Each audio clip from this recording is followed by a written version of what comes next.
Hello, so this is the introduction into motivational interviewing. And basically, motivational interviewing is a counseling approach to therapy. It was developed in 1991 by Stephen Rolnick and William Miller. And it's an evidence-based approach that combines communicating with clients and resolving resistance and building motivation to treatment. Specifically, this motivational interviewing will focus on dually diagnosed patients, which have substance use as well as mental health.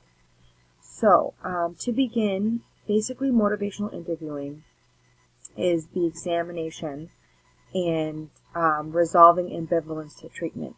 So, majority of the time when people are dually diagnosed with substance use disorder, a characteristic of that disorder is the inability to make change due to the addiction that's currently going on in the brain. And so motivational interviewing works to build a behavior change and decrease the resistance to treatment. And basically, as the title of it says, interviewing someone, but in a motivational context. And it is compared with directive counseling.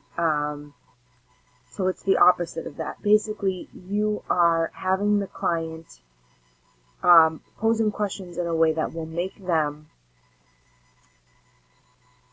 at least think about maybe a little bit of a behavior change. In the field, we like to say meeting a client where they're at, because from what we have understood of people, is that they are not going to change unless they're ready to. And that being said, you don't want to force them into treatment because 9 times out of 10 it doesn't not really work that way.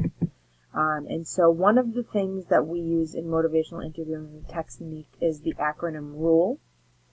So R stands for resist telling them what to do. Specifically with substance abuse patients, there tends to be a little bit of contemplation before they make that change. And so just, being direct and saying, you have to get clean and sober, you need to go to group therapy, you need to see an individual counselor, you need to get on medicated assisted treatment therapy, that is not going to have a good response from the client, because they like to feel like they are in control. It is their life. You have to meet them where they're at. So maybe they don't want to do group therapy. Maybe they just want to see an individual counselor. Whatever little changes that you are able to have them see and make that behavior change is going to have greater effect in the outcome. And this is where motivational interviewing comes from, because it's an evidence-based practice, right? So we have all this evidence that states that people like to be in control of their treatment. Earlier in the week, we talked about the patient-centered care throughout the medical and mental health. Clients like to know that they are in control and aware of their own goals, objectives, and treatment plans. And that being said, with the acronym RULE, you understand their values, their needs, really what motivates them. Okay, so do you have any children? That's usually a large motivation factor into changing a behavior or a barrier to improvement. How do you feel about them? Do you value that maybe your sobriety, that maybe you could try for them to come to, maybe 1 session a week? We all have underlying motivating factors, right? And so you have to kind of draw on the internal motivation and the external motivation in order to gauge a change for a client. And so that being said, L, listen with empathy. So reflective listening, understanding what is going on in their life and how hard it is for them to actually sit there and admit that they have an addiction problem, as well as maybe the mental health, and they have, they don't really understand that what being dually diagnosed is. And so those are little things that if you just sit there and listen to them, you'll be able to motivationally interview them into making some change and progress.